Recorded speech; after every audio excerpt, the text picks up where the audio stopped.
Hi, hello. Once again, welcome back to Around the World of Cricket. Around the World of Cricket, இந்தியாவுக்கு T20 ODI வேகனுக்கு move ஆயிருக்கு. ODIல India and England had contrasting results. India 2023 ODI world cup final போயிருக்காங்க. England got knocked out. Let's not forget that. அவங்களோட இந்த T20 massacre towards an Indian side that is slightly younger. இதையும் நம்ம cross பண்ண விடறோம்னா India truly எக்ஸாம்பிளிஃபைட் ப்ரொஃபஷனலிசம்னா என்ன, what is high quality 50 over cricket. Jasprit Bumrah வந்தா எங்க டீம்ல என்ன இம்பாக்ட் இருக்கும்னு அவரு காமிச்சிருக்காரு, இந்தியன் டீம் காமிச்சிருக்காங்க. Virat, Rohit, KL first game after break didn't have the greatest of games, but அவங்க தேவைப்படல. ஏன்னா Shubman Gill was excellent, Shreyas Iyer was pretty good.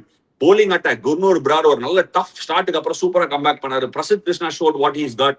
India completely dominant side. இந்த டீம் கண்டினியூ ஆகும் அந்த ஓடிஐ சீரிஸ்க்கு. உன்னோட தாட்ஸ் என்ன பீடாக் அப்படின்னு கேட்கறதுக்கு முன்னாடி, டிஎஸ்கே நாங்க எம்எல்சி ரீசெண்டா ஆடின இடத்துல டிஎஸ்கே லாஸ்ட் ஆஃப் பினிஷ் ஆன ஒரு பெரிய காரணத்தால பிளெமிங் அண்ட் சிஎஸ்கே கூட பார்ட்டட் வேஸ் அப்படின்னு நியூஸ் வெளியே வருது.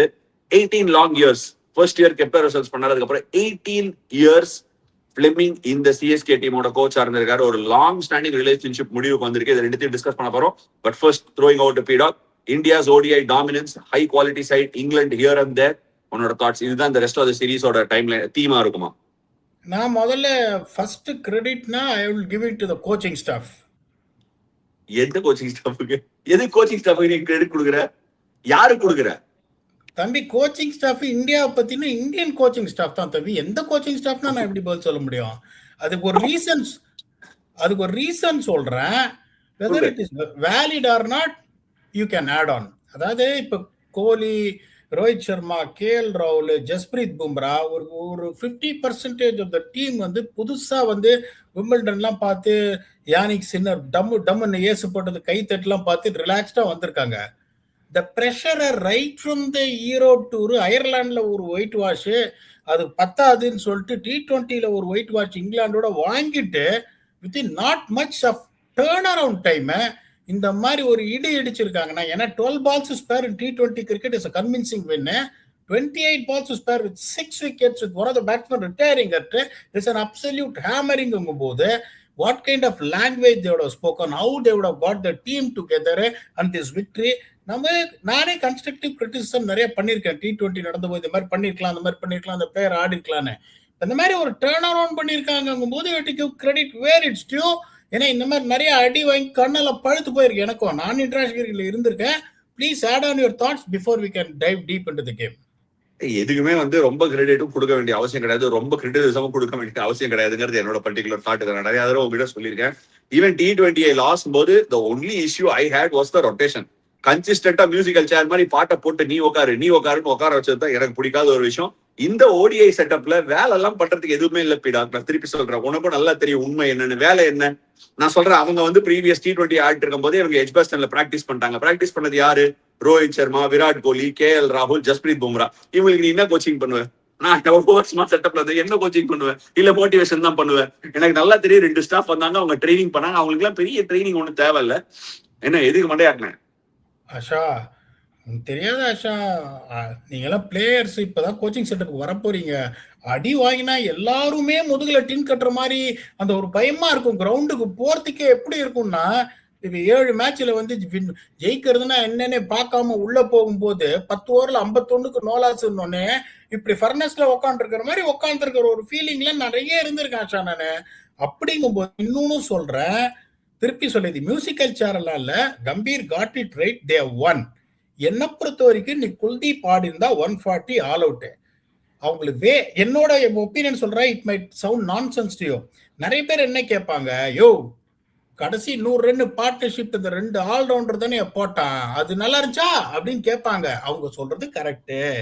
ஃப்ரம் 107 for 6, அதாவது ஓடிஐல 2 defensive spinner who is expected to bowl 15 overs or more are not the right thing. இன்னைக்கு குல்தீப் ஆடிந்தார்னா அந்த ஒரு பிரேக் த்ரூவை லியம் டாசனும் ஜோ ரூட்டும் ஆடும்போது ஃப்ரம் 107 for 6 என்னை பொறுத்த வரைக்கும் கொடுத்துருந்தாங்க. Bowled out for 160. அவருக்கு சுப்மான் கில் கிராம்ஸ் வரதுக்கு முன்னாடி கேமே முடிஞ்சிருக்கும். நிறைய பேர் எப்படி யோசிக்க மாட்டேன்றாங்கன்னா, இந்த மாதிரி நம்பர் 8ல எனக்கு பேட்ஸ்மேன் வேணும், நம்பர் 8ல எனக்கு பேட்ஸ்மேன் வேணும் அப்படின்னு நினைக்கிறாங்க. ஒரு டிபார்ட்மெண்ட்டே that spin department, it become totally defensive. Axar Patel wicket எடுத்தாரு. எப்போ விக்கெட் எடுத்தாரு? முதல் 7 ஓவர்ல எவ்வளவு விக்கெட் எடுத்தாரு? விக்கெட்டே எடுக்கல. அந்த பிரேக் த்ரூ குல்தீப் யாதவ் மாதிரி ஒரு அட்டாக்கிங் போலர் இருந்தா கிடைச்சிருக்கும். என்னோட தாட்ஸை சொல்றேன், குறையா நான் சொல்லல. Well done to Gautam Gambhir and கோன் சொல்லனுடைய, but in my opinion Kuldeep should have played here. எனக்கு ஒரு விஷயம் பிடிச்சிருந்தது என்னன்னா, சிவம் டுபே வந்து அந்த ஹார்திக் பாண்டியாவோட ஸ்லாட்டுக்கு லைக் ஃபார் லைக்கா பார்த்து அவனை யூஸ் பண்ணது, அவனுக்கு எக்ஸ்டென்சிவா போலிங் கொடுத்தது எனக்கு பிடிச்சிருந்தது. நான் அகைன் ரிப்பீட்டட் பீடாக், சம்டைம்ஸ் இந்த T20 ஃபார்மேட்ல என்ன தெரியுமா ஆகும், யூ ஆர் திங்கிங் ஓகே நான் ஒரு 2 bowler வச்சு 4 ஓவர் ஃபினிஷ் பண்ணிடுறேன்னு தோணும். பட் நீ அந்த பக்கம் இங்கிலாண்ட பாரு, finger spinner whose a batsman use பண்ணலாம். சோ இந்தியா கிட்ட 2 ஆப்ஷன் இருக்கு, வாஷிங்டன் சுந்தர், அக்சர் பட்டேல். நீ 2 பேருமே finger spinner who can bat. நீ அவங்க 2 பேர்ல எவென்ச்சுவலா யாரா ஒருத்தரை செலக்ட் பண்ணிட்டு you have to play Kuldeep. But நம்ம இதை நடிச்சுன்னு பிரயோஜனமே கிடையாது. ஏன் பிரயோஜனம் இல்லை அப்படின்னா, குல்தீப் யாதவுக்கு இந்த வீட்டுல சொந்தக்காரங்க ரொம்ப கம்மியா இருக்கு. குல்தீப் யாதவுக்கு ஆட்டமே கிடைக்க மாட்டேங்குது. அதுல வேற பாவம் டெல்லியில அவன் போட நல்லா பண்ணல, லக்னோ கமிச்சு வச்சிருக்காங்க. ஒரு போலருக்கு போலிங் கொடுத்தா எப்படி, அதாவது நான் இன்னொன்னு சொன்னேன், நீ ஒரு பாயிண்ட் சொன்னேன் பின்னு கட்டுவாங்கன்னு. forgive me for saying this, இந்த மாதிரி ஒரு ஹை பொசிஷன் ப்ரெஷர் ஜாப்ல இருக்கும்போது if you are having a good day, ஒன்னு ரெண்டு தடவை நீ போய் ட்வீட்டோ யாராவது நல்லா போடுறத பத்தி நீ படிக்கலாம். பட் நீ சோசியல் மீடியா நரேட்டிவ்ஸை பார்த்துட்டு வந்து நீ கிரிக்கெட்டை நடத்தவே முடியாது, கிரிக்கெட்டை விளையாடவும் முடியாது. It is just gone bonkers. எங்கேயோ போயிடுச்சு. It's become just unreal. பார்க்க கூடாதுங்கிறது தான் நான் கத்துக்கிற ஒரு பெரிய முக்கியமான விஷயம். இன்னொரு டாபிக் நம்ம பேசினது, ஒரு போலருக்கு என்ன இம்பாக்ட் இருக்கும், உடனே கீழே வந்து போலருக்கு முட்டு கொடுக்குறீங்க அப்படின்னு ஒருத்தர் போட்டாரு. போலருக்கு யாருங்க முட்டு கொடுக்குறாங்க? யாராவது ஒருத்தர், ஐ மீன் when somebody is got and done it for a period of time and knows a thing or two, அவங்க தான் சொன்னாங்கன்னா அதுல ஒரு வேல்யூ இருக்குங்கிறத டெஃபினட்டா கன்சைஸா பார்க்கணும். ஒரு போலருக்கு எப்படி பேட்டர் கன்சிஸ்டன்டா விளையாடுறாரோ அதே மாதிரி கொடுத்துட்டே வந்தா தான் கான்ஃபிடன்ஸ் ஒரு ரிதமும் ஜாஸ்தி வரும். So I just feel Kuldeep Yadav வந்து ரொம்ப புவரா ஹேண்டில் பண்ணிருக்காங்கன்னு நான் ஃபீல் பண்றேன். குல்தீப் யாதவுக்கு ஆப்பர்ச்சுனிட்டிஸ் கொடுக்கணும். Come South Africa next year world cup, Kuldeep யாதவுக்கு ஒரு ரோல் இருக்கும். சடன்லி பார்த்தா இந்தியாவோட ஸ்பின் கபர்ட் ரொம்ப எம்டியா இருக்க மாதிரி இருக்கா. அது இருக்கிறதுலே ஒரு ஜாம்பவான் ஸ்பின்னர்னா குல்தீப் யாதவ் தான். Let's not forget, champions trophy ஃபைனல்ல கூட சொல்றேன், தப்பா நினைச்சுக்காத பீடா, இதை நான் இங்க சொல்லியே ஆகணும், ஏன்னா நீ அவ்வளவு அழகு அப்படிங்கிற மாதிரி. சாம்பியன்ஸ் டிராஃபி ஃபைனல்ல குல்தீப் யாதவ் அது வரைக்கும் விக்கெட்ஸ் எடுக்கல. பட் தெர் வாஸ் சேட்டர், குல்தீப்பை டிராப் பண்ணிட்டு வாஷிங்டன் சுந்தர விளையாடலாங்கிற பேச்சு நடந்திருக்கு. It was very close. குறுக்க இந்த கௌசிக் வந்தா அப்படிங்கிற மாதிரி 2-3 பேர் உழுந்து தடுத்திருக்காங்க. ஓவர் மை பாடி, ஏத்தின்னு போ வண்டிய அப்படிங்கிற மாதிரி நடந்திருக்கு. இதெல்லாம் வந்து ஒரு கிரிக்கெட்டரோட confidence it want to a world of good, but I really do hope that Kuldeep Yadav gets his number of games. அவன் ஆதில் ரஷீத் வரா மாதிரி அவனும் வரட்டமே டீமுக்குள்ள. The one thing that is not working for him is அவன் batting ஆட மாட்டான். Number 8லயே batting close ஆயிடுதுன்னு. நல்லா போலிங் போட்டா நம்பர் 8ல பேட்டிங் ஓகே, ஐ அண்டர்ஸ்டாண்ட். உனக்கு இப்ப ஹர்ஷித் ராணா ஆப்ஷன் வேற இருக்கு. வேணா ஹர்ஷித் ராணா நம்பர் 8ல ஆடி குல்தீப் யாதவ் 9ல ஒரு ஸ்பின்னரா ஆட தானே முடியும். இனி ஓகே, தட் செட்டிங்களா நினைக்கிறீங்க, காமெண்ட் செக்ஷன்ல விடுங்க. பிடாக் சுப்மன் கில் அவனோட பேட்டிங்ல ஒரு டச் அப் கொடுத்துடலாம். எக்ஸலண்ட். அக்சர் பட்டேல் எவென்ச்சுவலா didn't have a great start, 4 விக்கெட்ஸோட ஃபினிஷ் பண்ணா.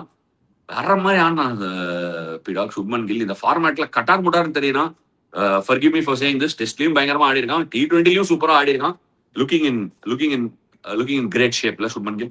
கேப்டன்சியும் எக்ஸலண்டா பண்ணுது. சில சமயம் ரன் நீங்க சொன்னீங்க பாத்தீங்களா, பிரிஸ்டைன் ஃபார்ம்.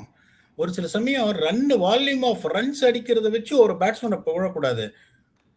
மற்ற பிளேயர்ஸ்லாம் கொஞ்சம் கஷ்டப்பட்டாங்க. கோலி வந்து கொஞ்சம் ரஸ்டியா தெரிஞ்சாரு. அது ஏன் அவர் ரஸ்டியா தெரியுறாருன்னா, ஒரு பிரேக் எடுத்துட்டு ஆப்கானிஸ்தான் சீரீஸும் ஆடல, அதுக்கப்புறம் வராரு. நீங்க இது கிரிக்கெட்டர், உங்களுக்கு தெரியும், நீ எவ்வளவுதான் கிரேட்டஸ்ட் ஆஃப் ஆல் டைமா இருந்தாலும் மேட்ச் பிராக்டிஸ் அப்படின்றது அது ஒரு தனி ரகம். என்னதான் வெறித்தனமா நீ நெட்ஸ்ல பிராக்டிஸ் பண்ணாலும் match practice is a different thing. மற்ற கிரிக்கெட்டர்ஸ் எல்லாம் பாருங்க, இந்தியா மட்டும் வேற இருக்கும், ஒரு ஃபார்மேட் ஆடுறவன்லாம் குளோபல் லீக் ஆடுவான், டொமஸ்டிக் ஆடுவான், கிரிக்கெட் ஆடினே இருப்பான். இப்ப இன்னைக்கு அவுட் ஆனது நான் ஒரு பெரிய ஏதோ பண்ண கொஞ்சம் ரஸ்டியா தெரிஞ்சாரு, கொஞ்சம் மாறி இருந்தது, மிருக கோலி தெரியல உங்களுக்கு. ஸோ அப்படிங்கும் போது அது ஒரு இது. அவருக்கு இன்னொன்னு பிரச்சனை என்னன்னா, இப்ப இந்த 3 ஓடிஐ ஆனவனே காணாம போயிடுவார். திருப்பியும் அடுத்து ஸ்ரீலங்கா ஓடியும் போது தான் திருப்பி ஒரு 1.5 மாசம் கழிச்சு நெட்ஸ்லயே ஆடிட்டு வருவாருக்கும் போது அது கொஞ்சம் எனக்கு ஒரு மாதிரி பயமா இருக்கு. சவுத் ஆப்பிரிக்காலாம் ஃபர்ஸ்ட் பால்ல இருந்து கை கால்லாம் உங்களுக்கு மூவ் ஆகணும் ஆஷா. 2வது இன்னொன்னு சொல்றேன், இந்த சவுத் ஆப்பிரிக்கால டர்பன்னு பாலு இந்த போஸ்டல் ஏரியால குல்தீப் மாதிரி ஒரு ஆளு நடுவுல வந்து விக்கெட் எடுக்கிற இன்னொரு ஸ்பின் பவுலர் உங்களுக்கு இருக்கணும். இப்ப நீங்க வந்து சிவம் துபே பத்தி சொன்னீங்க, 6 ஓவர்ல 27 ரன், ஒரு ரன் ரொம்ப நல்லா போட்டாரு. வாஷிங்டன் சுந்தருக்கு இன்னைக்கு தான் ஏன் ஆப்பர்ச்சுனிட்டி 10 ஓவர் போடுறதுக்கு இன்னைக்கும் கொடுக்க மாட்டேன்றீங்க போறீங்க. என்னன்னா உங்களுக்கு நான் சொல்றேன், திருப்பியும் சொல்றேன், எனக்கு அவரை பார்த்தா பாவமா இருக்கு. வாஷிங்டன் சுந்தர் நல்ல கிரிக்கெட்டரு, ஏதாவது ஒரு ஓவர் கொண்டு வந்து சொருகிறீங்க T20ல, அந்த ஓவர்ல 15-19 போயிடுது. கண்ணா பின்னான்னு திட்டுறாங்க எல்லாரும் சோசியல் மீடியால. அவர் என்னதான் பண்ணுவாரு? இன்னொன்னு பாத்தீங்கன்னா இன்னும் கொஞ்சம் மேல ஆட ஆப்பர்ச்சுனிட்டி கிடைச்சது, அதை யூஸ் பண்ணிக்கிட்டாரு. நார்மலா உங்களுக்கு நீங்க எப்படி யோசிப்பீங்க? சிவம் துபே தான் வந்திருக்கணும் ஆக்சுவலி. நீங்க இது பண்றதை பார்த்தா என்னமோ அவரை முன்னாடி இறக்குனாரு. Well done and Gambhir on that also perform பண்ணிட்டாரு. ஒருவேளை சிவம் துபே வந்து 50 ரன் அடிச்சிருந்தா நாளைக்கு சோசியல் மீடியால என்ன நடந்திருக்கும்? இப்ப ராய்வன் ஆடுறீங்க, பவுலிங்கும் போட மாட்டேன்றான், பேட்டிங்கும் ஆட மாட்டேன்றான் அப்படின்னு பாவம் அவரை கடிச்சு கொட்டுவாங்க. I should have been very happy had Washington Sundar also completed his quota of 10 overs because he only considered 13 or 4. அதை ஏன் பண்ண மாட்டேன்றாங்கன்னு எனக்கு தெரியலையே ஒழிய. நான் ஒரே ஒரு கேள்வி கேட்கிறேன் ஆஷா. பெரியப்பா, சுப்மான் கில்லி, விராட் கோலி, அந்த இதுல சொல்ற மாதிரி சொல்றேன். அதுக்கப்புறம் வந்து ஸ்ரேயா ஐயர், கிளாசி ராகுல், அதுக்கப்புறம் இவர் உள்ள வந்துருவாரு, ஹர்திக் பாண்டியா உள்ள வந்துருவாரு, அக்ஷர் பட்டேல். என்னடா இதை விட உனக்கு பேட்டிங் வேணும்? ஏன்னா 11 பேரும் பேட்டிங் ஆடணும்னு ஆசைப்படுறீங்க. ஏன்னா இந்த பாண்டி கேமாவது அந்த காலத்துல இருக்கிற மாதிரி நீங்க சொல்ற மாதிரி they have to find a way for someone to strike in the middle over. That is Kuldeep Yadav or Varun Chakravarti, who is going to look better at the time of World Cup. One of them has to play in South Africaன்றது என்னோட தாழ்மையான கருத்து. அந்த விஷயம் இது பண்ணிட்டு தொலைநோக்கு பார்வையோட பார்த்தா அது கரெக்டா புரியும் நீ சொல்றது. எனக்கு புரியுது. ஐ டூ ஃபீல் எனக்கு என்னன்னா நீ சொல்ற கான்செப்ட் எனக்கு புரியுது. கேப்டன் வந்து அந்த ஓவர்ஸ் கொடுக்கணும் அப்படிங்கிற ஃபார் வாஷிங்டன் சுந்தர் எனக்கு புரியுது. அதே சமயம் just feels like sometimes Washington Sundar இந்த மாதிரி பேட்டிங் ஆடும் போது சரி இந்த பேட்டிங் தான் இவங்க கிட்ட பாக்குறாங்க அப்படிங்கிறது உனக்கு கண்பட தெரியுது. He's God the batting ability. அவனால கீழே லேட்டர் மிடில் ஆர்டர்ல, அதாவது லோவர் மிடில் ஆர்டர்ல பினிஷிங் கொடுக்குற அளவுக்கு த்ரஸ்ட் கிடையாது. அதே சமயம் போலிங் கொடுக்கும் போது எப்படி பாக்குறாங்கன்னா லெஃப்ட் ஹேண்டர் இருந்தா மட்டும் கொடுக்குறேன். ஒய் ரைட் ஹேண்டர் இருந்தாலும் ரவுண்ட் ஸ்டம்ப்ல இருந்து டிஃபென்சிவான ஆப்ஷன் கொடுக்கலாமே. எனக்கு அக்ஷர் பட்டேலும் டிஃபென்சிவான ஆப்ஷன் தானே. சோ அப்படி கொடுத்தாதான் யார் அந்த பெட்டர் ஆளுங்கிறது தெரிய வரும். எனிவே 6 bowlers இருக்கும்போது இந்த மாதிரி ஒரு கேப்டனோட பெர்ஸ்பெக்டிவ்ல அது போகுது. ஒரு லேக் ஆஃப் ஐடென்டிட்டி வருது. இதெல்லாம் பத்தி நினைக்கும் போது நீங்க என்ன நினைக்கிறீங்க அப்படிங்கறது கமெண்ட் செக்ஷன்ல போடுங்க. நெக்ஸ்ட் டாபிக் டைவ் பண்ண வேண்டியது இருக்கு. இந்த டீம் கண்டினியூ ஆமா பீடா? இந்த இந்தியா இங்கிலாந்து சீரிஸ் இங்கிலாந்துக்கு முதுகுல டீம் கட்டிடுவாங்களா இந்தியா ஈஸியா இந்த சீரிஸ் ஓடிஐ ஃபார்மேட்? கார்டிஃப்ல one of the most low scoring venues in England. Only 239 is average first inning score. New ball கண்ணா பண்ணானு போகும். அது எப்படின்னா அதுக்கப்புறம் வந்து ஒரு 30 ஓவருக்கு அப்புறம் கீழே வர ஆரம்பிக்கும் பால். It will be a very important toss where I want India to win the toss and bowl first. Today I was extremely surprised when England won the toss and opted to bat. அவன் first polling தான் போடுவான்னு நினைச்சு என்னோட ஹாரிப்ரூக் பேட்டிங்ட்டாரு அப்படின்னு நினைச்சு அப்புறம் பார்த்தா 10 ஓவர்ல 51. நல்ல வேலை அதுக்கப்புறம் நல்லா பிடிச்சிட்டாங்க. அதனால I won't say it is going to be cake for India. கார்டிஃப்ல அடிச்சாங்கன்னா ஒயிட் வாஷ் தான். கார்டிஃப் ஒன்று தான் எனக்கு பயமா இருக்கு. லார்ட்ஸ்ல கண்டிப்பா இந்தியா தோக்கடிப்பாங்க இங்கிலாண்ட. The series going to be decided in Cardiff. Interesting debatable topic. நீ சொன்னது ஏன் டாஸ் ஜெயிச்சு பேட்டிங் ஆனான்னு. போன ODI at the Edgbaston 400 run அடிச்சாங்க வெஸ்ட் இண்டீஸோட. West Indies 160 all out. அந்த கேமோட பேக்லாக்ல போயிட்டு ஆட்டாங்களா அப்படிங்கிறது எனக்கு தெரியல. பட் நீங்க எல்லாம் என்ன நினைக்கிறீங்க அந்த கமெண்ட் செக்ஷன்ல விடுங்க. நெக்ஸ்ட் டாபிக், ஃபிளெமிங்ல இருந்து சிஎஸ்கே மூவ் ஆன் பண்ணிருக்காங்க. New coaching staff is expected to be appointed அப்படிங்கிற மாதிரி பேச்சு இருக்கு. இனிமே ஃபிளெமிங் இல்ல. ஆனா அதுக்கு முன்னாடி நிறைய பேர் வந்து எனக்கு கொஞ்சம் படிக்கிறதுக்கு ஃபன்னியா இருந்தது. நீ வந்து டிஎஸ்கே தோத்ததுக்கு அப்புறமா நீ ஒரு ட்வீட் போட்ட. டிஎஸ்கே தோத்ததுக்கு அப்புறமா தே ஆல் ட்ரைட் ஃபார்னஸ்டா ட்ரை பண்ணாரு, தே ஆல் கம் பேக் அப்படின்னு போட்ட. அதுக்கப்புறம் ரெட்டி குடும்பத்துல யாருமே உயிரோட இருக்கக்கூடாதுன்னு முன்னாடி போட்ட. அதுக்கப்புறமா திருப்பி தே வில் கம் பேக் அப்படின்னு போட்ட. அப்படிங்கிற மாதிரி யாரோ ஒருத்தர் ஃபன்னியா போட்டிருந்தாங்க. அவங்களுக்கு ஐ மீன் இந்த மாதிரி கமெண்ட் போடுறவங்க நான் உங்ககிட்ட இருந்து கேட்கறேன், ஏன் அந்த மாதிரி கமெண்ட் போடுற? அவங்க மேட்சோட ரிவ்யூவும் டோட்டலா ரிவ்யூவும் கம்பைன் பண்றாங்களா இல்ல வேணும்ட்டே அந்த மாதிரி கம்பைன் பண்றாங்களா தெரியல. எனக்கு என்னன்னு ஃபர்ஸ்ட் ஆஃப் ஆல் எனக்கு என்னன்னா இந்த டிஎஸ்கேல இருந்த almost all core is going to play for JSK. சரி, இங்க இருக்கிற ஓவர்சீஸ் பிளேயர்ஸ் அங்க local players Dian Forrester, Wiaan Mulder, Francois du Plessis, Nandre Burger எல்லாருமே அங்க ஆட போறாங்க. அந்த ஓவர்சீஸ் பிளேயர்ஸான அக்கீல் ஹுசேனு இவங்கெல்லாம் வந்துட்டு அங்க வந்து ஓவர்சீஸ் பிளேயர் ஆனது இங்கேயே ஓவர்சீஸ் ஆட போறாங்க. சம்டைம்ஸ் அது என்ன ஒர்க் அவுட் ஆகும்னா ஆல்மோஸ்ட் இந்த கோர் பிளேயர்ஸ் நீங்க இது கூட பாண்டிங் பெட்டரா இருக்கும். அந்த டீம்ல ஜெல் ஆயிடுவாங்க. அந்த இது கல்ச்சர் தெரிஞ்சிடும், உங்களுக்கு பிளேயரோட மென்டாலிட்டி புரிஞ்சிடும், கொஞ்சம் ஈஸியா இருக்கும் அப்படின்னு. நான் வந்து I never thought that they are going to touch Fleming at least இது நெக்ஸ்ட் சைக்கிள். ஏன்னா ஃபார் ஒரு விஷயம் சொல்றேன், நெக்ஸ்ட் இயர் அதாவது நெக்ஸ்ட் ஐபிஎல் வரைக்கும். ஏன் தெரியுமா? இப்ப 2 வருஷமா டீமை வந்து அவர் தான் நடத்திருக்காரு. 2 வருஷமான என்ன இந்த ஒரு சைக்கிள்ன்றது 3 வருஷம் சைக்கிள். மெயின் ஆக்ஷன்ல இருந்து அந்த சைக்கிள்னு சொல்லுவேன். ஸோ ஸோ அந்த டீமை எடுத்து ரீபில்ட் இந்த வருஷம் பண்ணியிருக்காரு அவருங்கும் போது ஒரு புது கோச் வந்து உள்ள வராருன்னா மோஸ்ட் இம்பார்ட்டன்ட் திங் ஆக்ஷன் தான். ஆனா அந்த புது கோச் வரும்போது அந்த ஆக்ஷன்ல அந்த டீமை ரிப்பேர் பண்றதுக்கு ஒன்றும் ஆப்ஷனே கிடையாது. ஸோ இப்போ நீங்க ஒரு புது கோச்சை பாவம் 3வது வருஷம் நீங்க கொண்டாந்துட்டு அன்பார்ச்சுனேட்டா ரிசல்ட் சரியா போகலன்னா என்னத்தை கொண்டு இருந்தாங்கன்னு சொல்லிட்டு அந்த புது கோச்சை நீங்க பிளேம் பண்ணக்கூடாது. நியாயமே கிடையாது அது. ஐ ரைட் ஆர் நாட்? ஏன்னா உடஞ்சு போன வண்டியை அவங்க வந்து கொடுக்குறாங்க அப்படிங்கும்போது யூ கேனாட் பிளேம் தெம். இன்னொன்னு என்ன நீங்க பாத்தீங்க அப்படின்னா இந்த மாதிரி ஒரு தாட்ஸே எதுவுமே கிடையாது. இந்த மீடியாலாம் என்ன வந்தது, ஒரு வருஷம் வந்துட்டு ரினியூ பண்ண போறோம் கான்ட்ராக்டா, அதுக்கப்புறம் தான் we are going to see everything, even though there was a news that after MLC there is going to be a review அப்படின்னு. அந்த ரிவ்யூ வந்து இப்படி வரும் அப்படின்னு நான் எதிர்பார்க்கவே கிடையாது. But no one can take the credit away from 5 IPL titles, 2 champions league titles. யார் வேணா இல்லை என்ன வேணா, நானே அதை சொல்லியிருக்கேன். நான் தோனியோட ஒர்க் பண்ணியிருப்பேன், எல்லாத்தையும் அவர் பண்ணியிருப்பாரு, பண்ணினாரு, அதெல்லாம் வேற விஷயம். இவர் தான் ஹெட் கோச். 5+7 அப்படின்றது அவரோட போகும். No IPL coach has won more 5 titles than Stephen Fleming. ஒரு இடத்துல 18 வருஷம் நீ சர்வைவ் ஆகிற அப்படின்னா நீ ஒரு பெரிய தில்லாலங்கடியா தான் இருக்கணும்ன்றது என்னோட ஹம்பிள் இது. அதுக்கப்புறம் பாத்தீங்கன்னா இப்ப நிறைய சோசியல் மீடியால போகுது, தலை வந்து யூகேல இருக்காரு, இந்த மாதிரி 100ல இருக்கிற கோச் எல்லாம் அவர் பார்க்க போறாருன்னு. நான் சொல்றது ஒன்னே ஒண்ணுதான், 100ல இருக்கிற கோச் எல்லாம் எதுக்குடா பார்க்கணும், இந்தியன் கோச்சே போடுன்ற. நானு you just appoint an Indian coach is what I wanted to know. 18 வருஷம் ஃபார் ஃபாரின் கோச்சை வச்சுட்டீங்க, ஒரு டைனாஸ்டி நீங்க கிரியேட் பண்ணீங்க. Still you are the joint holder of highest number of IPL titles. அந்த ட்ரெண்டை கொஞ்சம் மாத்துங்களேன், ஒரு இந்தியன் கோச்சை எடுத்துட்டு வாங்களேன். அப்படித்தான் நான் எதிர்பார்க்கிறேன். எனக்கு இப்ப நிறைய நேம்ஸ் எல்லாம் ஃப்ளோட் ஆகுது. அதாவது எப்படின்னா இப்ப ஹேமங்க அப்ரோச் பண்ண போறாங்கன்னு எல்லாரும் ஏமங்க கரிச்சு கொட்டுறாங்க. நான் ஒன்னே ஒண்ணு என்ன சொல்றேன்னா, ஒரு ஒரு ஒரு கோச்சை நீ எப்படி ஜட்ஜ் பண்ணுவேன்னா ஆப்பர்ச்சுனிட்டி கொடுத்து ஃபெயில் ஆறாரா சக்சீட் ஆறாரான்னு பார்த்துட்டு தான் ஜட்ஜ் பண்ண முடியும்.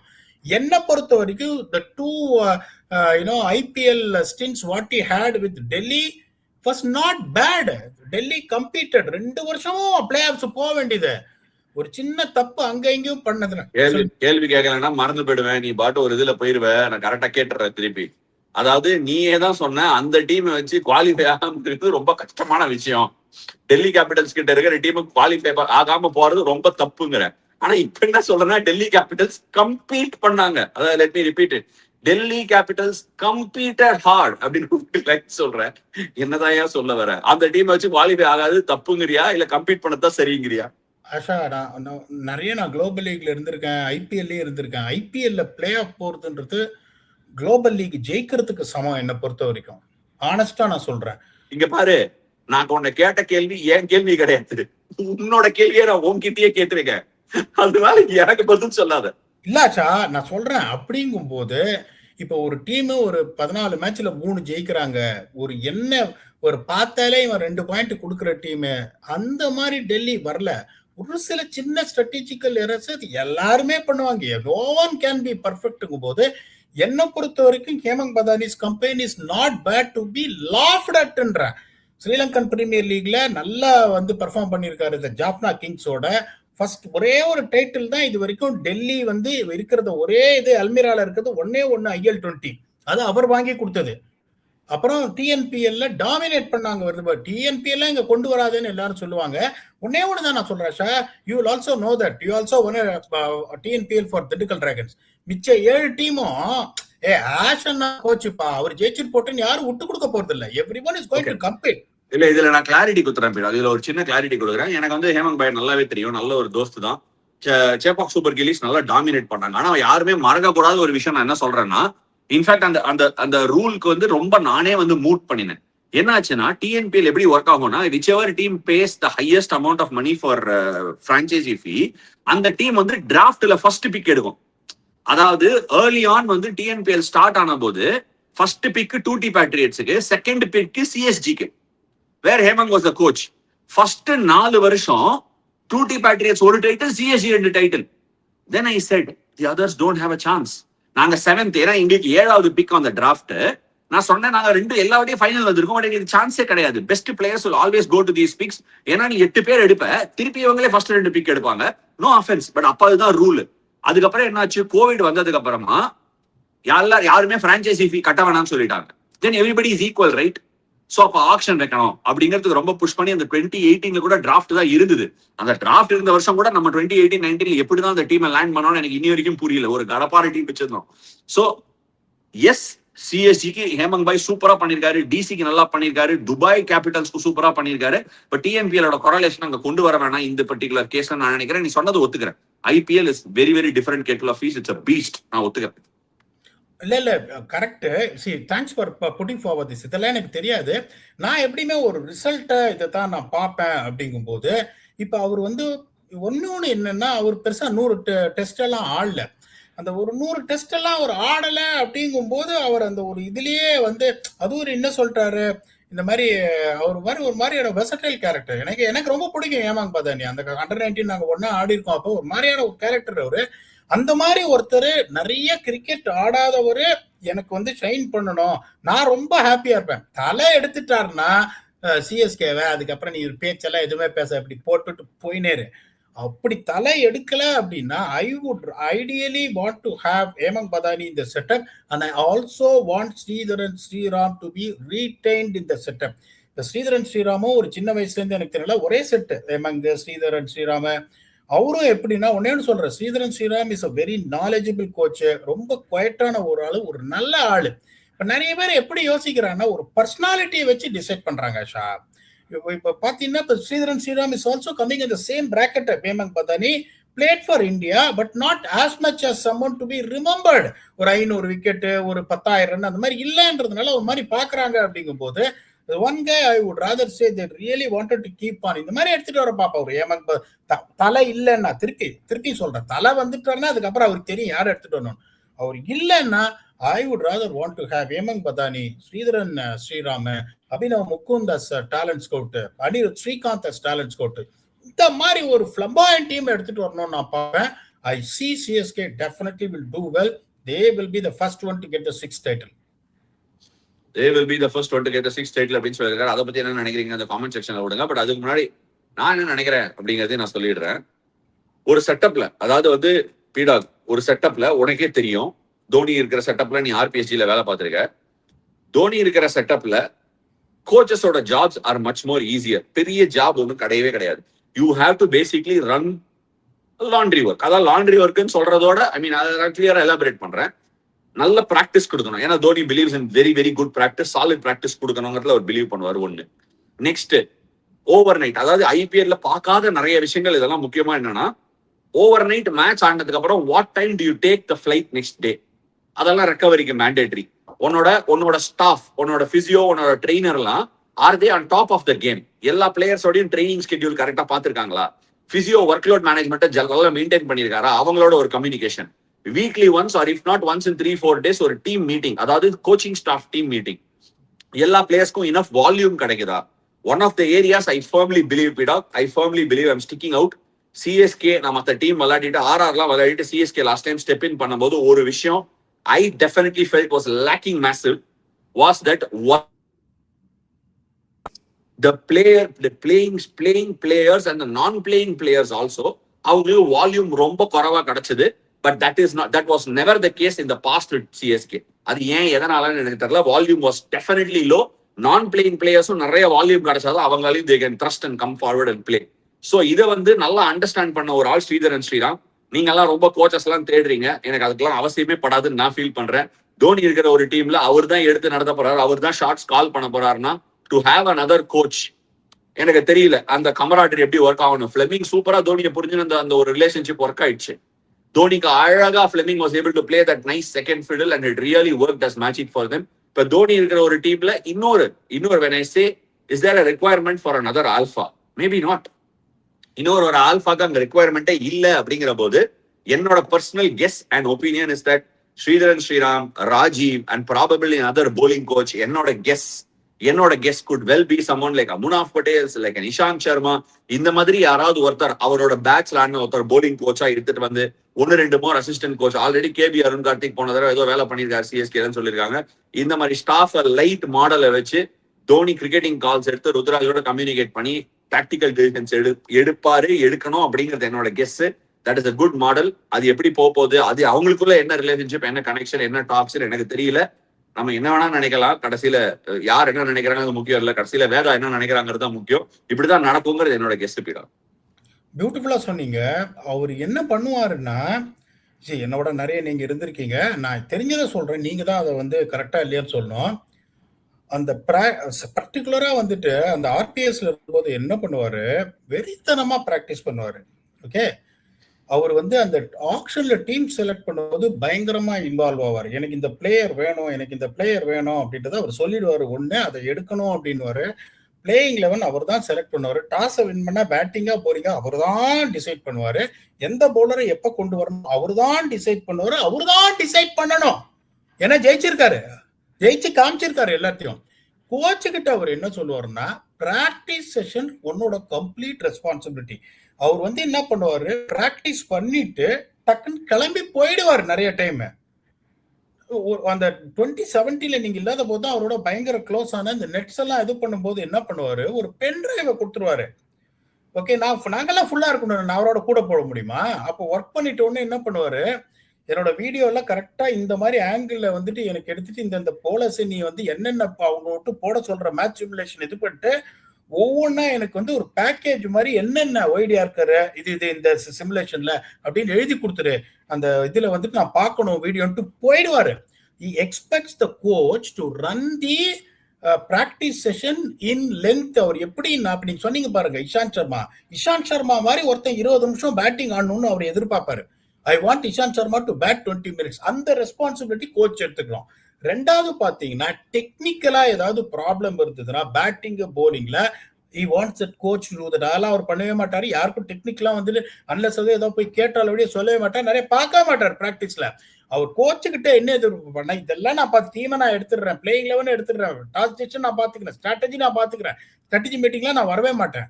கரெக்டா நீ வந்து என்ன பண்ணு, பிராக்டிஸ் செஷனை நடத்து. பிராக்டிஸ் செஷன்ல எவனாவது டெக்னிக்கல் ஏதாவது ப்ராப்ளம், பவர் ஹிட்டிங் டிஃபென்ஸ் இருக்கான்னா அதை நீ பார்த்துக்கோ, நல்ல ஸ்பேஸ்ல வச்சுக்கோ. நான் எல்லாரையும் கூப்பிட்டுலாம் அவ்வளோலாம் பேச மாட்டேன், நல்ல பேசி ஒரு கல்ச்சரை டெவலப் பண்ணு. ஸோ இதுதான் ரிக்குவயர்மெண்ட் தோனியோட சாம்ராஜ்யத்துல. இதை பண்றதுக்கு இந்தியால என்னை பொறுத்த வரைக்கும் நிறைய பேர் இருக்கான்றது என்னோட தாழ்மையான கருத்து.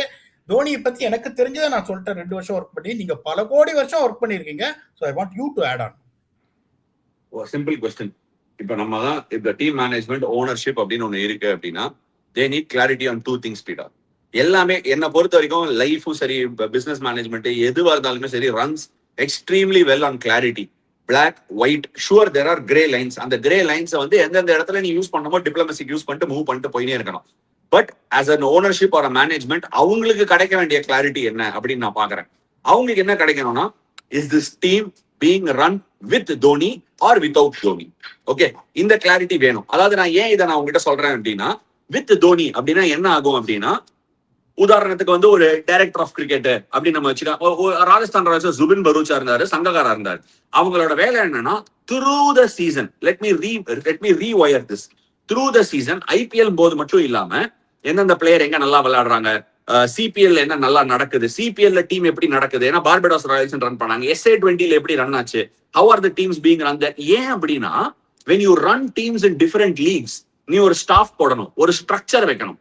அதாவது சிஎஸ்கேல பிராக்டிஸ் எப்படி ரன் ஆகுதோ அதே மாதிரி மத்த லீக்ஸ்லயும் ரன் ஆகுது. அதே மாதிரி மத்த லீக்ஸ்லயும் செலக்ஷன் மீட்டிங் நடக்குதா, டீம் மீட்டிங்ஸ் நடக்குதா, அனலிஸ்ட் சேம் திங்ஸை பாஸ் ஆன் பண்றானோ அப்படின்னு ஃபாலோ பண்ணக்கூடிய ஒரு விஷயம். அண்ட் அது மூலமா யாரெல்லாம் டேலண்ட்ஸ் வராங்க, what are the conversations to be had அப்படின்னு ஸ்டாஃப் கிட்ட ரெகுலரா பேசி, பிளேயர்ஸ் எங்க இருக்காங்க. ரொம்ப சிம்பிளா ஒன்று சொல்றேன், உன் டீம்ல பிளேயர்ஸ் இப்ப ஃபார் எக்ஸாம்பிள் டெவால் பிரெவிஸ் ஒரு இடத்துல விளையாடிட்டு இருப்பான், ஆயுஷ் மாத்திரை ஒரு இடத்துல விளையாட்டு இருப்பான், உர்வில் பட்டேல் ஒரு இடத்துல விளையாட்டு இருப்பான். இது எல்லாத்தையும் ட்ராக் பண்ணிட்டு அவன் நல்லா விளையாடும் போது, hey well done, how you going, what's happening, எல்லாம் உனக்கு எக்ஸ்ட்ரா பிராக்டிஸ் வேணுமா? கேகேஆர்ல அபிஷேக் நாயர் என்ன பண்ணுவார், அவரோட வேலை எல்லா பிக் டூருக்கு போறதுக்கு முன்னாடி இந்தியா டூர், இந்தியா ஏ டூர்னா அவர் பிராக்டிஸ் அரேஞ்ச் பண்ணி அந்த ஒரு கனெக்ஷன் இருக்கும் பிரான்ச்சைசியோட. So these connections are very important to be established. இப்போ ஒரு தோனி வித் தோனி நான் பண்றேன், இதை வருஷம் முழுக்க நான் பண்றேன் சார் அப்படின்னு தோனி சொல்லிட்டாருன்னா, எல்லாரும் போனு கீனெல்லாம் அணைச்சிட்டு எல்லாத்தையும் முடிச்சுட்டு டீமோட கொத்து சாவியை குத்துட்டு கிளம்பி போயினே இருக்கலாம். ஓகே, அப்படி என்னால அவர் இது பண்ண முடியாது அப்படின்னு சொல்லிட்டாருன்னா, there is somebody else who has to step in and make a direction and that has to be an alpha. ஏன்னா ஒன்ஸ் நான் திருப்பி இதை ரிப்பீட் பண்றேன், ஃபிளெமிங் அண்ட் தோனியோட கேஸ்ல நம்ம முன்னாடியே சொன்ன மாதிரி, ஃபிளெமிங் played extraordinary, அந்த நம்ம கார்ட்ஸ்ல வரும்ல, ஒரு ஏஸுக்கு கிங் நடுவுல இருந்தா தான் ஏஸ் கிங் குயின் ரம்மி போட முடியும். அந்த கிங்கோட வேலையை சூப்பரா பண்ணுவார் பிளெமிங். ஏஸுக்கு என்ன வேணுமோ அதை கரெக்டா ரிலே பண்ணி குயின் ஜாக்னு ஒன்னா சேர்த்து ace king queen jack original rummy சேர்ந்துச்சு போ ஹிட் அப்படிங்கிற மாதிரி கரெக்டா பண்ணிடுவாரு. இப்ப தோனி இல்ல அப்படின்னா அந்த ஏஸா ஒருத்தர் நிக்கணும். அவர் தான் ஏஸா, அவர் பண்ண போறாரா, அவர் ஆக்ஷன் பண்ணுவாரா, கேப்டன் அவர் செலக்ட் பண்ணுவாரான்னு அந்த ஏஸ் மேல எக்கச்சக்க doubts through the season in season rice ஆகக்கூடாது. அது ரைஸ் ஆகாம இருக்கணும் அப்படின்னா அந்த ஆல்பா கேல கொத்துசாவி கொடுக்க முடியும். ஐ பர்சனலி திங்க் பிளெமிங் வந்து அந்த ஒரு பெரிய விஷய சர்க்கிள்ல தான் லாஸ்ட் ஆஃப்டர் ரொம்ப நாளா இருந்துட்டாரு. ஜென்ரலாவே ஒரு டீம்ல வந்து நீ ரொம்ப வருஷம் இருந்தேன்னா it can get very hard for you at the back hand. So என்னோட belief first clarity has to come from Thala Dhoni of saying நான் ஏசா இருந்து முழுக்க அதை நடத்துறேன்னா இல்ல நான் பின்னாடி எடுத்து நீங்க வேற யாரையா வச்சு நடத்துங்கப்பா. நான் ஐ வில் ஜஸ்ட் நீங்க என்கிட்ட கேட்கலனாலும் பரவாயில்ல. நான் சச்சின் டெண்டுல்கர் எப்படி மும்பை இந்தியன்ஸ்க்கு வந்துட்டு போறாரோ, எப்ப பிளேயர்ஸ்க்கு கான்ட்ரிபியூட் பண்றாரோ, சச்சின் டெண்டுல்கர் மும்பை இந்தியன்ஸ்ல ஆக்ஷன் ஸ்ட்ராட்டஜில அவர் இன்வால்வ் ஆக மாட்டார். ஓகே, அவங்களுக்கு ஏதாவது வேணும்னா ஹீஸ் அ கன்சல்டன்ட். பிராக்டிஸ்ல இன்வால்வ் ஆக மாட்டாரு, 11 செலக்ஷன்ல இன்வால்வ் ஆக மாட்டாரு. பட் பிளேயர்ஸுக்கு டெக்னிக்கலாவோ இல்ல கேம் வைஸா சஜஷன்ஸ் வேணுமானோ அவர் இன்வால்வ் ஆவார். கிளியர் டிமார்கேஷன், நான் சச்சின் டெண்டுல்கர் மாதிரி ரோல் பாத்துக்கிறேன் அப்படிங்கிற ஒரு முடிவுக்கு அவர் வர போறாரா, இல்ல அவரே ஏசா நின்று நடத்த போறாரா? நான் நடத்திக்கிறேன், நீ சும்மா ஸ்ரீராமா போடு, ராஜீவ போடு, இஷாந்த் சர்மா போடு, நான் வேலையை வாங்கிக்கிறேன் அப்படின்னு அந்த மோட்ல போறாங்கிறது is supposed to be wait and watch. இந்த கிளாரிட்டி கிடைக்கலன்னா டீம் மேனேஜ்மெண்ட்டுமே ரொம்ப ரொம்ப கடினம். நீங்க சொல்றது கரெக்டா ஷாத். தோனி எல்லாம் இந்த ஒரு வருஷம் எல்லாம் அவரால் கம்ப்ளீட்டா எல்லாம் டைம் எல்லாம் ஸ்பெண்ட் எல்லாம் பண்ண மாட்டாரு. உங்களுக்கு அவர் எப்படிப்பட்ட கேரக்டர்னு உங்களுக்கும் தெரியும். அதுக்கப்புறம் போயிட்டு அவர் சில்லா ரிலாக்ஸ் பண்ணணும்ன்ற ஒரு ஆள் தான் அவரு. கண்டிப்பா he will get involved in CSK. There is a chance he might help players on technical front, tactical front. அதுல எந்த சந்தேகமும் கிடையாது. I want Dhoni to be the head coach. But அவரு எப்படின்னா அந்த கேம்புக்கு 10 நாள் முன்னாடி சிஎஸ்கே எல்லா பிளேயர்ஸும் அரைவாகும் போது வந்தா கூட எனக்கு போறோம். ஏன்னா அதுல அவர் அரைவானா கூட அவர் என்ன பண்ணுவாரு, ஆக்ஷன்ல கண்டிப்பா இன்வால்வ் ஆவாரு. இந்த பிளேயர்ஸை எடுக்கணும் அப்படின்னு பிளேயிங் 11 செலக்ஷன்ல இன்வால்வ் ஆவாரு. ஸோ அவர் அந்த இது பண்ணா கூட இப்ப இந்தியன் கோச்சஸ் எல்லாம் பாத்தீங்கன்னா இந்த ஸ்ரீதரன் ஸ்ரீராமால வந்துட்டு அந்த வேலையை பண்ண முடியும். ஒரு காமான ஆளு, பயங்கரமான ஹார்ட் ஒர்க்கர், நல்லவரு, எல்லாருக்கும் அவரை பிடிக்கும். ஒண்ணு Hemant Badani is also same. Hemant Badani இன்னும் நிறைய பயங்கரமா இன்வால்வ் ஆகி துருன்னு இருப்பாரு அவரு. ஸ்ரீதரன் ஸ்ரீராம்லாம் எப்படின்னா உனக்கு இதான் வேலை, இதை மட்டும் பண்ணு, இது பண்ணா சரி ஓகே குவைட்டா போயிடுவார். Hemang Badani is the one who wants to get involved, and Hemang Badani was part of CSK when CSK won the first IPL title in 2010. இது எத்தனை பேருக்கு தெரியும்னு உங்களுக்கு தெரியாது. அவர் ஒரு ஃபார்மர் சிஎஸ்கே தான் ஹேமந்த் பதானி. அப்படிங்கும் போது இந்த மாதிரி ஒரு கோர் ஆஃப் ஸ்ட்ராங் பர்சனாலிட்டிஸ் எடுத்து நீ வந்துட்டு தோனி அதை தான் பண்ண பாரு, நெட்டை நீ பாத்துக்கோ, நெட்டை இது பண்ணிட்டு என்னென்ன இன்புட் கொடுக்குறியோ அதெல்லாம் பண்ணு, நான் அப்படியே வருவேன் நெட்ல அப்படியே நான் சிங்கம் மாதிரி நடப்பேன், ஃபுல்லாலாம் இருக்க மாட்டேன், பட் ஆக்ஷன்ல ஹெல்ப் பண்றேன், பிளேயிங்ல வந்து ஹெல்ப் பண்றேன், டாஸ் டிசிஷன் என்ன பண்ணும் அதெல்லாம் நான் ஆஸ் அ கேப்டன் நான் என்ன பண்ணணும் அதெல்லாம் பண்றேன். மத்த இதெல்லாம் நீங்க வந்துட்டு எவ்வளவு அழகா ஃபிளெமிங் பண்ணாரோ, எனக்கு ஒரு ரைட் ஹேண்டா அவர் இருந்தாரோ அதை நீங்க பண்ணுங்கன்னு சொல்லிட்டு லோ ப்ரொஃபைல் சொல்லக்கூடாது. ஏன்னா லோ ப்ரொஃபைல் சொல்றேன், that's how people see them. Sridharan Sriram is not low profile. Yeah, World Cup ஜெயிச்சிருக்காரு அவர் ஆஸ்திரேலியாவோட T20 World Cup. It's not low profile. Hemang Badani is also played for India. He has also won trophies everywhere. It's not a low profile. But when you compare them with Stephen Fleming, they are definitely low profile. ஏன்னா the amount of international cricket Stephen Fleming has played and one of the best captains. நம்ம ஊர் ஆளு நீ வந்து எப்படி high ப்ரொஃபைல treat பண்ண சொல்ற? ஜென்ரலா என்ன நம்ம ஊர் ஆளு நம்ம பக்கத்து வீட்டுக்காரன்னா கொஞ்சம் லெஸ்ஸா தானே நமக்கு வேல்யூ பண்ண தெரியும். அது ஒன்றும் புதுசு கிடையாது. But that's separate. நான் உங்ககிட்ட லாஸ்டா ஒரே ஒரு கொஸ்டின் கேட்க போறேன். இப்ப நான் இத்தனை பாயிண்ட்ஸ் ரைஸ் பண்ண, நீ இத்தனை பாயிண்ட்ஸ் ரைஸ் பண்ண, எனக்கு என்னன்னா இந்த கான்வர்சேஷன்ஸ் எல்லாம் வச்சதுக்கு அப்புறமா நம்மளும் பேசியாச்சு, நீயும் சொல்லியாச்சு, நீ அந்த பொசிஷன்ல இருக்க, இப்ப நீ தான் ஓனர்ஷிப் பொசிஷன்ல இருக்கனா என்ன பண்ற? இப்ப நான் வந்து இப்ப உங்கள்கிட்ட என்ன பண்ணணும் அதான் பண்ணுவேன். ஃபர்ஸ்ட் தலை தோனி அப்ரோச் பண்ணிட்டு சொல்லிட்டு நீ தான் தலையெடுக்கணும்னு சினிமால சொல்ற மாதிரி தலையெடுக்கிறது இல்லையா, லீடிங் த இது.